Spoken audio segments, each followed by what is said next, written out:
O que é o neopentecostal? É sobre isso que nós vamos falar nesse vídeo. Vou responder essa pergunta que eu recebo constantemente nas minhas redes sociais e você, de uma maneira rápida, vai aprender como identificar uma igreja neopentecostal para que você não caia na armadilha, no falso ensino de pertencer a igrejas neopentecostais e aprender ali a Bíblia de uma maneira distorcida, ouvir um evangelho diferente do verdadeiro evangelho.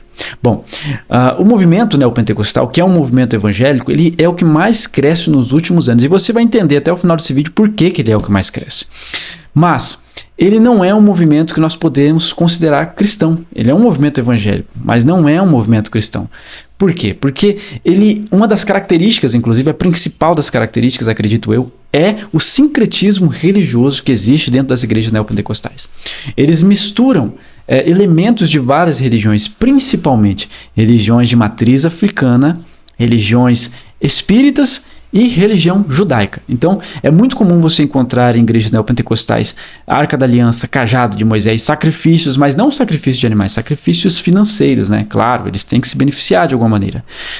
Água ungida ou água consagrada, que seja esse elemento, nessa água ungida, é algo que começou no Espiritismo, foi o Espiritismo que trouxe isso, então não é algo cristão, não tem base bíblica. Rosa ungida, sal grosso, vale do sal, arruda, e eles usam esses vários elementos muitas das vezes com textos isolados da Bíblia. Eles distorcem a palavra de Deus para dar validade, para validar aquele uso daqueles elementos ali. E infelizmente isso tem enganado e levado muitas pessoas a crerem em um falso evangelho. Além disso, o foco da mensagem neopentecostal não é a salvação, não é o evangelho, não é levar as pessoas a crerem em Jesus, se arrependerem dos seus pecados, não, nada disso, reconhecerem os seus pecados, não. O foco do neopentecostal está no bem-estar humano. Por isso que eles focam muito em curas, batalhas espirituais, prosperidade, principalmente ensinos da teologia da prosperidade, confissão positiva, a barganha com Deus, o toma lá da cá, né? Isso é uma prática neopentecostal e totalmente distante da realidade do que é a palavra de Deus, totalmente distorcida da Bíblia, e é isso com que faz que eles atraiam muitos adeptos. Por isso que o neopentecostal é o movimento que mais cresce, porque a sua mensagem ela traz conforto. É uma mensagem atrativa, é uma mensagem que faz com que as pessoas elas tenham esperança em prosperar, em realizar os seus sonhos, bem distante do que a Bíblia fala, né? Jesus, ele nos orienta, ele nos manda negarmos as nossas vontades, ou seja, abrir mão dos nossos sonhos por amor a Ele. Ele nos manda amar a Ele sobre todas as coisas. O neopentecostal ensina você a amar a sua família em primeiro lugar. Não, é Deus em primeiro lugar, e diversos outros falsos ensinos.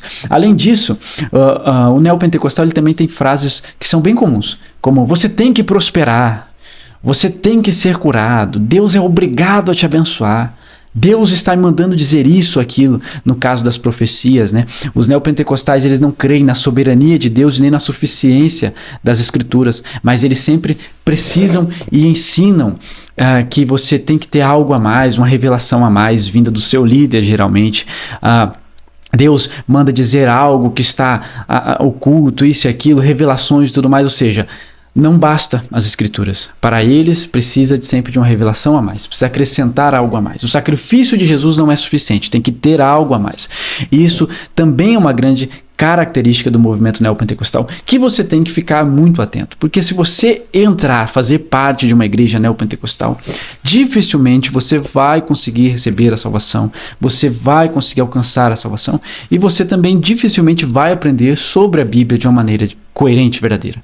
Você pode pegar um pastor neopentecostal, você vai questionar ele sobre temas como justificação, expiação, a predestinação, temas bíblicos que são básicos para qualquer cristão saber. Esse pastor, esse líder, ele não vai saber explicar. Por quê? Porque ele não crê na suficiência das escrituras, mas somente na sua interpretação própria. Uma outra característica também é isso. Eles têm um líder, geralmente, e esse líder é incontestável, intocável. Um líder que não pode ser criticado, contestado, questionado. E esse líder tem uma revelação particular, o que faz deles a igreja verdadeira, aceita, né? Por isso que os neopentecostais, eles não podem ser considerados nossos irmãos cristãos. Nós não podemos considerar eles como cristãos, porque eles não creem no mesmo Deus que nós cremos, eles não creem na palavra de Deus verdadeiramente, mas eles creem num Deus inventado da cabeça do seu líder, do seu fundador. E isso é algo muito perigoso. Isso tem arrastado multidões de pessoas para um caminho distante do verdadeiro evangelho. Eu espero que esse vídeo tenha te aberto os olhos e eu espero que você, a partir daqui, comece a provar os Espíritos, a provar com base na palavra de Deus, para você conhecer uma verdadeira igreja, uma igreja genuinamente cristã, que vai te fazer bem e que vai te ajudar a se aproximar de Deus. Que Deus te abençoe e olha, compartilhe esse vídeo para que mais pessoas tenham os olhos abertos.